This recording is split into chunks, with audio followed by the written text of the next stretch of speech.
தான் குறையை தான் நீக்காமல் பிரத்தியார் குறையை பெரிய விஷயமாக்காதீங்க. வாழ்க்கையில நாட்களை வேஸ்ட் பண்ணிடுறீங்க. தன்னை அறிந்தால் தனக்கு ஒரு கேடு இல்லை, தன்னை தான் அறியாமலே தானே கெடுகின்றான். தன்னை தான் அறியும் அறிவு அறிந்தபின் தன்னை தானே அர்ச்சிக்கலானா அன்னைக்கு எந்த சாமியும் இல்லையா, நீயே சாமி ஆயிடுவ. என்னைக்கு தன்னை அறிஞ்சிருவாங்க. நீ கும்புறதுக்கு வெளியில எந்த சாமியும் அன்னைக்கு இருக்காது. இது எப்படியா நடக்கும்? வள்ளலார்ட்ட கேட்கிறாங்க, இதெல்லாம் எப்படி நடக்கும்? தான் அழகா சொல்றார், தன்னை அறியணும். யார்கிட்ட போய் கேட்கறது? யார்கிட்ட கேட்கறது? அவர் கேட்கிறார், தன்னை அறிந்து இன்பமுற வெண்ணிலாவே ஒரு தந்திரம் நீ சொல்ல வேணும் வெண்ணிலாவே. தன்னை அறிந்து இன்பமுற வெண்ணிலாவே ஒரு தந்திரம் நீ சொல்ல வேணும் வெண்ணிலாவே. வாசி வாசி என்று உரைப்பார் வெண்ணிலாவே, அந்த வாசி வந்த நிலை காணார் வெண்ணிலாவே. வெண்ணிலானா யாரு? சந்திரன். வெண்ணிலவு என்பது சந்திரன். சந்திரன் என்றால் மனோகாரகன் சந்திரன். அவரோட மனசுகிட்ட தான் அவர் கேட்டுக்கிட்டாரு, தன்னை அறிந்து இன்பமுற என்னுடைய மனமே நீயே எனக்கு ஒரு வழியை சொல்லி கொடு. உன்னோட பெரிய ஆசான் எனக்கு வேற யாரும் இல்லை. குரு இருப்பது உள்ளத்திலே, மனக்கோணல் இருப்பது தனக்குள்ளே, பொருள் இருப்பது அறியாமல் புடம் போடுவது எப்படி ஞானப்பெண் என்ன சித்தர்களும் சொன்னாங்க. உங்களுக்குள்ளார தான் ஏன் எல்லாமே இருக்கு. இதை உணர்ந்து உள்ளார போறதுக்கு பல தடைகள் இருக்கு. இதை கடக்கணும். எப்படி? கண்ணால் பார்த்தால் கண்ணகி மதுரை கொழுந்து விட்டு எரிந்தது. உண்மை. வாய்ப்பு இருக்கா? இருக்கு. ஒரு சைனாகாரம் புள்ள மட்டும் ஒரு ஸ்பூன் அப்படி வச்சுக்கிட்டு இப்படி அப்படி கண்ணால பார்த்து வளைக்கிறத மட்டும் ஏத்துக்கிறீங்க. ஏன் கண்ணகி மதுரை எரிச்சா அது உங்களுக்கு இல்லைங்கிறீங்களா? நம்ம புராணங்களும் நம்ம கதைகளும் பொய்ன்னு பல பேர் பேசிக்கிட்டு இருக்காங்க. சத்தியம், உண்மை. கண்ணகி எரித்தது உண்மை. அவளுடைய சிரத்தை, அவளுடைய கணவன் வேணா தவறா போயிருக்கட்டும், ஆனால் கண்ணகி அவளுடைய கணவனின் மீது வைத்த அன்பும் உருக்கமும் பக்தியும் வைராக்கியமும் உண்மை. அவன் வேணா துரோகம் பண்ணிட்டு போட்டோம், அதை பத்தி கவலை இல்லை அவளுக்கு. போராடுறா, இலி சொல் வந்துடக்கூடாது. போராடினா தப்பா கொடுத்தான் தீர்ப்பு, எரிய விட்டாலா இல்லையா? இன்னையிலேருந்து இங்க வந்திருக்கிற பெண்கள்லாம் ஹஸ்பண்டை குறையே சொல்லக்கூடாது, சரிங்களா? ஹஸ்பண்டு அப்படி இப்படி போயிட்டு வந்தாலும், நைட்டு 10 மணிக்கு லேட்டாக வந்தாலும், வரும்போது சோமபானம் சுறாபானங்கள்லாம் பருகிவிட்டு வந்தாலும் யாரும் திட்டாதீங்க. அப்படிலாம் நான் சொல்ல மாட்டேன்.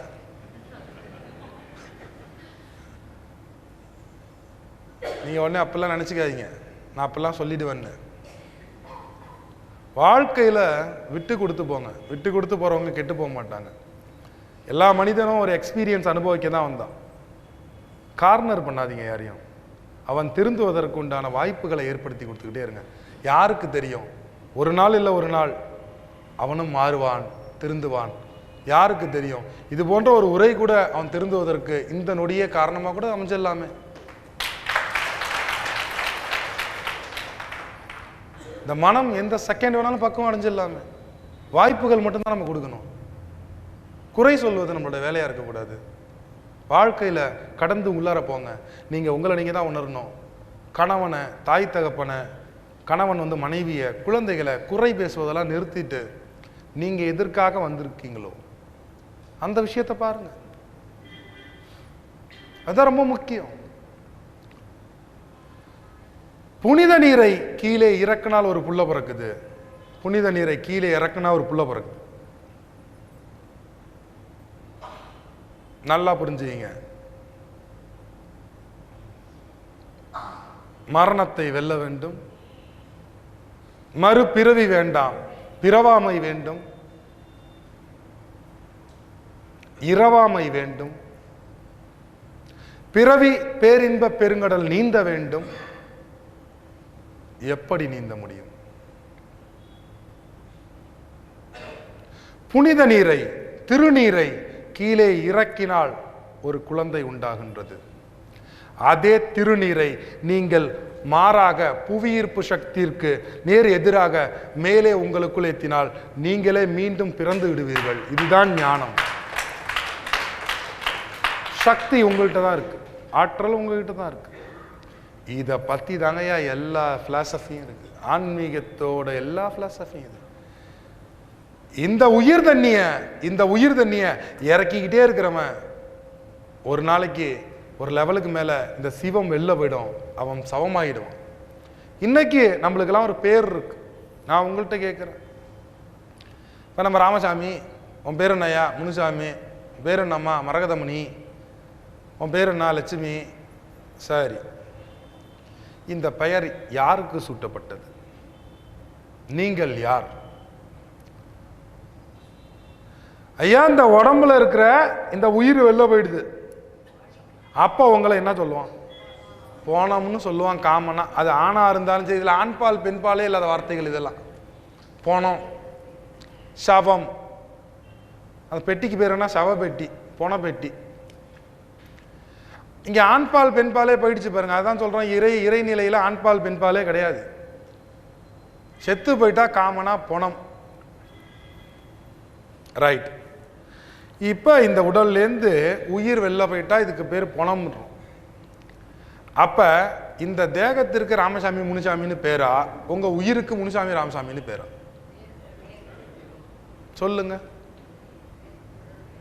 ஒரு காம்ப்ளிகேட்டடான கேள்வி, ஆனா இதுக்குள்ளார ஒரு ஞானம் ஒளிஞ்சிருக்கு. அதனால தான் உங்ககிட்ட கேட்கிறேன். உயிர் தான் சிவம்னு சொல்லிடுறோமே, உயிரும் உடம்பும் சேர்ந்தா அப்படியா?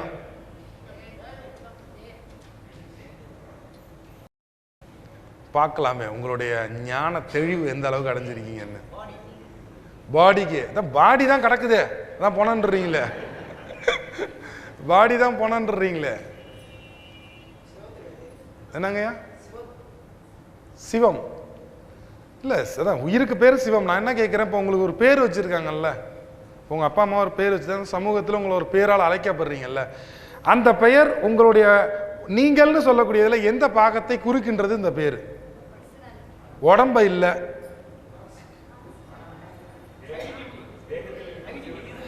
தேகத்தில் இருக்க சிவனையும் இல்லை, மனமும் இல்லை. மனம் அதுவும் இல்லை, மனமும் இல்லை. அது ஐடென்டிட்டினாலே மைண்டு தான். ஏன்னா நடத்தை தானே உங்களுக்கு மனம். அந்த ஐடென்டிட்டி தான் நீங்கள் அகங்காரம்னு பேர் ஐடென்டிட்டிக்கு. அந்த ஐடென்டிட்டிக்கு இந்த பேர் கிடையாது. அப்புறம் மாயையா? இல்லை, போதும், சிந்தித்தது போதும். நீங்கள் மீண்டும் உங்களுடைய கற்ற வித்தைகளை எல்லாம் வெளியில் கொண்டு விடுங்கள். இந்த கேள்விக்கு பதில் வராதுன்னு எனக்கு ரொம்ப நல்லாவே தெரியும். நல்லா புரிஞ்சுங்கய்யா. எதற்கு இந்த நாமம்? இப்போ உங்களுக்கு பேர் வச்சிருக்காங்க, அது எதுக்கு, எதை குறிக்கின்றதுன்னா உங்களுடைய மனதையும் உடலையும் சேர்ந்து வாழ்கின்ற வாழ்க்கைக்கு தான் உங்களோட பேர். வெறும் மனதிற்கு கிடையாது, வெறும் உடம்பு கிடையாது. மனமும் உடலும் சேர்ந்து இப்பொழுது இயங்கி கொண்டிருப்பதனால் உங்களுடைய தாய் தகப்பன் வைத்த பேரை பயன்படுத்துகின்றோம். ராமசாமி, முனுசாமி, கருப்புசாமி, இல்லை ஏதோ ஒரு சாமி, ஏதோ ஒன்று நாராயண, முருகன், ஏதோ சொல்லிட்டு இருக்கு அவங்க பேரை. என்று மனம் இறந்து மனம் இல்லாமல் போய் உயிரும் உடலுமாக இருக்கின்றீர்களோ அன்னைக்கு உங்க பேர் ராமசாமியும் இருக்காது, குப்புசாமியும் இருக்காது. உங்களுடைய பேர் என்னவா தெரியுமா இருக்கும்? சித்தன் என்று காமனா இருக்கும். இது எல்லாருக்குமே வாய்ப்பு இருக்கு. இதைத்தான் தமிழ் மொழி அழகா சொல்லுச்சு, உடல் உயிர். காகபுஜன் ஞானத்துல சொல்றாரு, உடல் உயிர் பூரணம் வெவ்வேறென்பான் ஒரு சிலன். உடல் உயிர் பூரணம் வெவ்வேறென்பான் ஒரு சிலன். உடல் உயிர் பூரணம் என்பதை ஒன்று என்று அறிந்தவனே ஞானி. உடலும் உயிர் பூரணம்ங்கிற 3 தத்துவம், உடலும் உயிரும் சேர்ந்தா நீங்க பூரணத்துவத்தை அடைஞ்சிட்டீங்கயா. எவன் உடலையும் உயிரையும் ஒன்றாக இணைத்து மனதை இறக்க செய்தானோ அந்த செகண்ட் பல பேருக்கு ஒரு பயம் வந்துடும். ஐயா, மனம் இல்லாமல் போயிடுச்சுன்னா நான் எந்திரிக்கிறதெல்லாம் மறந்துடுவேணும், கோமா ஸ்டேஜுக்கு போயிடுவேணும், எந்திரிச்சு நடக்க முடியுமா? நடக்கிறதுங்கிறதே மைண்டில் தானே இருக்குது. அதெல்லாம் ஒரு குப்பையும் இல்லை, ஏமாற்றிக்கிட்டு இருக்காங்க. மனங்கிறது இந்த சமூக குப்பைகளை சுமந்துக்கிட்டு இருக்கக்கூடிய, நீங்க பிறந்ததுக்கு அப்புறம் இந்த ஐம்புலன்களால், இந்த பஞ்ச இந்திரியங்களால் நீங்க கத்த விஷயங்கள், இந்த கத்த விஷயங்களை, இந்த கத்துக்கிட்ட இந்த விஷயங்களை வச்சுக்கிட்டு நீங்க வாழ்ந்துகிட்டு இருக்க அறிவு இருக்கு பார்த்தீங்களா, நாலேஜ். நாலேஜ் அப்படிங்கிறதுக்கு தான் மனம். ஒரு கண்ணுக்குட்டி இருக்கு, ஒரு இயற்கையில ஒரு மாடு கன்றை வெளில தள்ளுது, அடுத்த 2 நிமிஷத்துல அது போய் பால் குடிக்குது. எவன் கத்து கொடுத்தான்? எந்த சமூகம் கத்து கொடுத்துச்சு அந்த கன்று இப்படிதான் பால் குடிக்கணும் தெரியுமா? ஒரு பசுமாடு கன்றை ஈன்ற அடுத்த ஒரு 5 நிமிஷத்துக்குள்ளார அது மடியை நோக்கி போய் பால் குடிக்கிற டெக்னாலஜியை வந்து யார் கன்றுக்கு சொல்லி கொடுத்தது? நீங்க இப்படித்தான் நடக்கணும், இப்படித்தான் எந்திரிக்கணுங்கிறது யாரும் சொல்லி தரல. இது மனிதனின் இயல்பு. மனம் இல்லாத நிலையில் நீங்க சாப்பிட்டுக்கிட்டே டிவி பார்த்துக்கிட்டு ஏதோ ஒரு சிந்தனையில சாப்பிட்றீங்க. அந்த சாப்பிட்ற சாப்பாட்டோட சுவையும் உங்களுக்கு தெரியாது, அது போய் ஒட்டவும் இல்லை, அது செரித்து சத்தாக மாறவும் இல்லை. உங்களுடைய வாழ்க்கையில மனம் மட்டும் உங்களை விட்டு போயிடுச்சுன்னா நீங்கள் என்ன செய்கின்றீர்கள் என்பதை 100% அறிந்து உணர்ந்து செய்வீர்கள். இப்போயோட உங்க வாழ்க்கை பியூட்டிஃபுல்லா இருக்கும். இதுதாங்க என் நேச்சர். இதைத்தான் வள்ளல் பிரான்லாம் சொன்னார், கத்ததெல்லாம் வீணியா. இது வரைக்கும் நீங்கள் ஆன்மீகம், மந்திரம், தந்திரம், சாஸ்திரம், வேதம், வந்து பஞ்சாச்சார உபதேசம் எடுத்துட்டேன், நான் சிவாச்சாரம் எடுத்துட்டேன், என்ன பலனுங்கய்யா? 100 கோடி ஆகமங்கள், 100 கோடி மந்திரங்கள், 100 கோடி நாள் இருந்து ஓதிரில் என் பயன் சொல்லி என்ன பண்ண போறீங்க? ஆழமுண்ட கண்டனார் அகத்துள்ளே இருக்கையில் காலன் என்று சொல்லுவீர் கனவிலும் அக்தில்லை என்ன. உடம்புக்குள்ளார ஈசன் ஆழமுண்டன் ஆதன்னா ஈசன் உட்கார்ந்தா இருக்கான் உடம்புல. இந்த தேகத்தில் இருக்கக்கூடிய ஈசனை பார்க்காம காசிக்கு போறதும் ராமேஸ்வரம் போறதும் ஒரு என்டர்டைன்மெண்ட் டூரா வேணா போயிட்டு வாங்க, நல்லா இருக்கும். இங்க இருக்கிற கோயில்ல நீங்க வெளியிலேருந்து சாமி கும்பிடணும். கருவறையில ஒரு காலத்துல அர்த்த மண்டபம் வரைக்கும் விட்டாங்க, இப்ப அதெல்லாம் விடுறதில்லை. ஏன் விடுறதில்லைன்னா அந்த பொருள்லாம் அதிகமா வச்சு அதுல பாதுகாப்பு எல்லாம் போயிடுது. அந்த காலத்துல சாமி மேல பயம் இருந்துச்சு, இன்னைக்குதான் சாமி சிலையை திருட்டு போயிடறானுல. அதனால ஐயருங்களுக்கும் ஒரு வழி கிடையாது, உங்களை வெளியே நிறுத்தி தான் ஆகணும். ஏன்னா பக்தாளுகள் வந்துட்டு வெளில போகும்போது பஞ்சலோக சிலை காணாம போயிடுது. உயரிய பக்தர்கள் இருக்கிறது உண்மைதான், அதுல கேவலமான கீழ்த்தரமான சிந்தனையில போறவனும் இருக்கான், அதனாலதான் காமனா வச்சிருக்காங்க. பட் காசிக்கு போனீங்கன்னா காசி விஸ்வநாதருக்கு நீங்களே கருவறைக்கு போய் தீர்த்தத்தை எடுத்து ஊத்திட்டு வரலாம். அதற்காக போறீங்களா? நல்ல விஷயம். நம்ம இங்க வச்சிருக்கிற பைரவர் சிலைலாம் அப்படியே பார்த்தீங்கன்னா நார்த் இந்தியா சாமி மாதிரி அப்படி இப்படி நிற்கும், இங்கே 2 இது மாதிரி இருக்கும், மீசெல்லாம் இருக்காது. ஆனால் காசியில் போய் காலபைரவர் பார்த்தீங்கன்னா மீசை முறுக்கு மீசெல்லாம் வச்சிருப்பார் காலபைரவர். நீங்கள் இங்கே பார்க்குற மாதிரி அங்கே இருக்காது. ஒரு அற்புதமான ஒரு அம்சம். இதெல்லாம் என்னன்னே புரியாது. காசிக்கு போனாலும் அங்கே காலபைரவர் வந்து வழிபடாமல் வரக்கூடாது. காலபைரவர் யாரு தெரியாது, தெரியுமா? காசி தான் காலபைரவரோட வீடா? கிடையாது. காலபைரவர் யாருன்னு தெரியுமா? இப்போ உங்க சிவாலயங்கள்லாம் இப்போ வந்து காலபைரவர்னு எழுதி போட்டிருக்காங்க, அதெல்லாம் பரிவார தேவதை, அதெல்லாம் காலபைரவர் கிடையாது. இங்கெல்லாம் காலபைரவரே கிடையாது. காலபைரவர் இருக்கிறது காசியில மட்டும்தான். ஆதிசங்கரர் வந்து பைரவாஷ்டகம் பாடினாரு, தேவராய சேவியமான பாவனாங்கிரி பங்கஜம். இது பாடினது ஆதிசங்கரர். எங்க போய் பாடினாரு? காசியில போய் பாடினாரு. இந்த பைரவர் யாருயா? சிவபெருமான் தான். இந்த சிவபெருமான் எப்ப பைரவர் ஆனாரு? 5 தலை கொண்ட பிரம்மனுக்கு அகங்காரம் அதிகமாயிடுச்சு. நான் தான் படைக்கின்றேன், நான் தான் படைக்கிறேன் அப்படின்னு சொல்லிட்டு அவனுக்கு வந்து அகங்காரம் அதிகமாயிடுச்சு. இந்த அகங்காரத்தை ஒழிக்கணும். அப்ப என்ன பண்றாரு ஈசன்? முதலாக பர்த்டே புரிகிறார், பர்த் எடுக்கிறார் பைரவரா. என்னைக்கு? கார்த்திகை மாசம் வரக்கூடிய தேய்பிரை அஷ்டமி திதியில். இதெல்லாம் பெரிய ரகசியம் இருக்கு.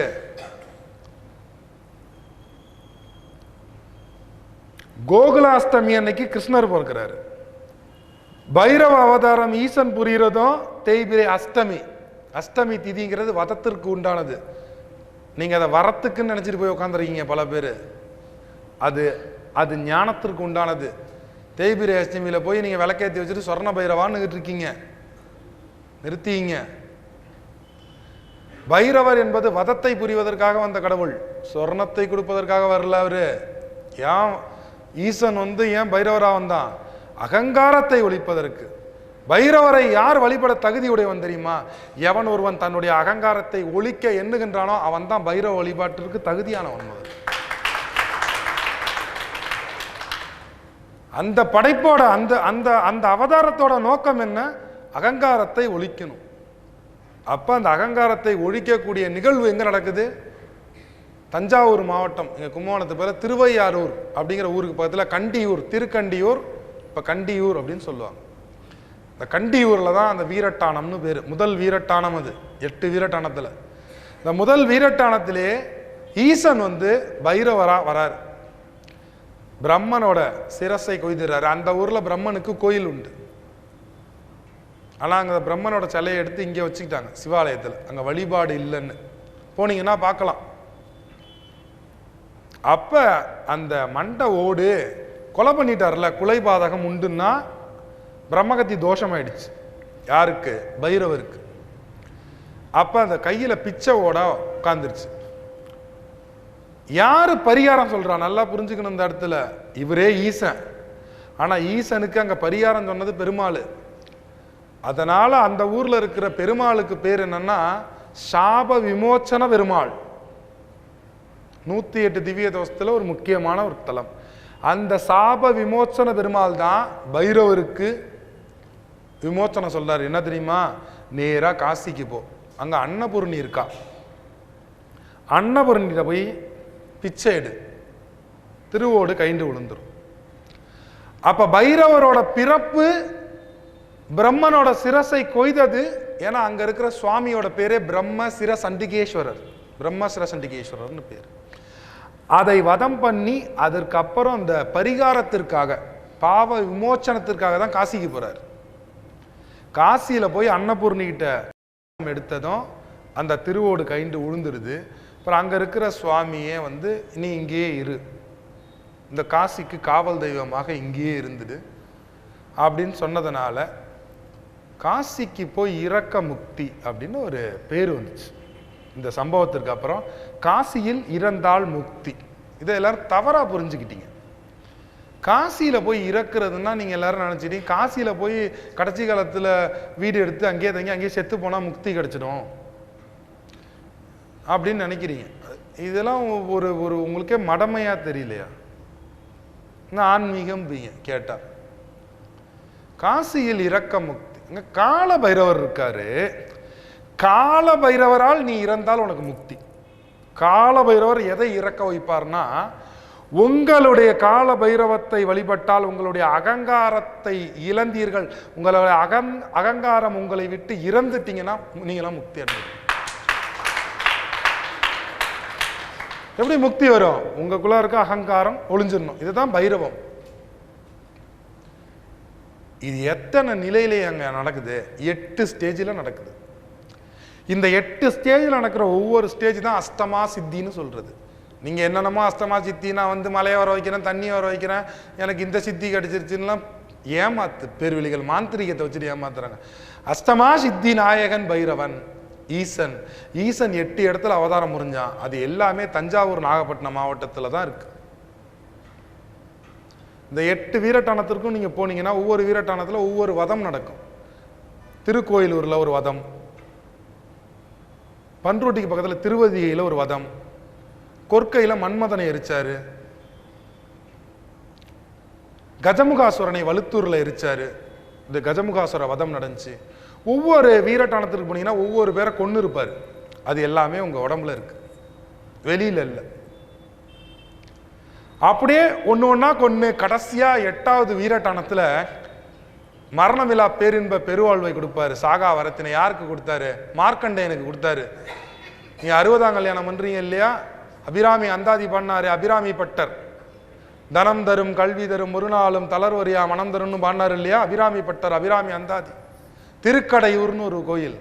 அந்த திருக்கடையூர்ல என்ன நடந்துச்சுன்னா, மார்க்கண்டேயன் என்ற ஒருவனை யமவாதனை துரத்தியது. யமன் துரத்திட்டு வந்தான். அவர் நேரா ஈஸ்வரத்தை போய் பிடிச்சிட்டாரு. சிவலிங்கத்தை. ஈசன் யமனை விரட்டி மரணமிலா பேரின்ப பெருவாழ்வை தந்தான் என்றுதான் நீங்கள் வழிபடக்கூடிய ஈஸ்வர தத்துவமும் சொல்கின்றது, பைரவ தத்துவமும் சொல்கின்றது. சத்தியமாக சொல்கின்றேன், சத்தியமா சொல்றேன். ஒவ்வொருவரும் நினைத்து கொள்ளுங்கள். முடியல, எனக்கு வயசாயிடுச்சு, இல்லை எனக்கு அப்படி ஆயிடுச்சு, நான் அந்த கோட்பாடில் இருந்தேன், ஐயா அதை விட்டுட்டு இந்த தியானம் பண்ணலாமா, ஐயா நான் அதை விட்டுட்டு நான் சித்தர்கள் மார்க்கத்துக்கு வரலாமா? எதற்கும் எதுவும் பாவம் கிடையாது, தோஷம் கிடையாது. உண்மையாக சொல்லுகின்றோம். நீங்கள் எல்லாம் எப்படி தெரியுங்களா? நீங்கள் காவேரி ஆறு, நீங்கள் வைகை ஆறு, இந்த சமுத்திரங்கள் எல்லாமே எங்கே போய் சங்கமிக்குதுன்னா கடல்ல போய் சங்கமிக்கும். கடல்ல போய் காவேரியும் கங்கையும் யமுனாவும் எல்லாம் சங்கமிச்சதுக்கு அப்புறம் அந்த தண்ணிக்கு பேர் கடல்னு பேரே தவிர்த்து அந்த கடலுள் கலந்த கங்கையை நாம் பிரிக்க முடியாது. அதுபோல் நீங்கள் எத்தனை பேர் எண்ணற்ற மார்க்கத்தில் எண்ணற்ற சுவாமிகளை நீங்க வழிபட்டு எண்ணற்ற குருமகான்களை நீங்க வழிபட்டு அவர்களுடைய போதனைகளை இதுவரையும் பெற்றிருந்தாலும் அற்புத சித்தர் சிகிச்சை என்பது ஒரு மிகப்பெரிய கடல். நீங்கள் எல்லோரும் இங்கு வந்த பின்பு சித்தர்களுடன் இணைந்து விடுவீர்கள், சித்தர்களின் கடலில் கலந்து விடலாம் என்பதை சொல்லி இந்த அற்புதமான சத்சங்கத்தை நிறைவு செய்கின்றோம். நீங்கள் எல்லோரும் இந்த ஜென்மத்திலேயே சவமாகி விடாமல் சிவமாகி விடலாம் என்பதை சொல்லி நிறைவு செய்கின்றோம். பரிபூரணம்.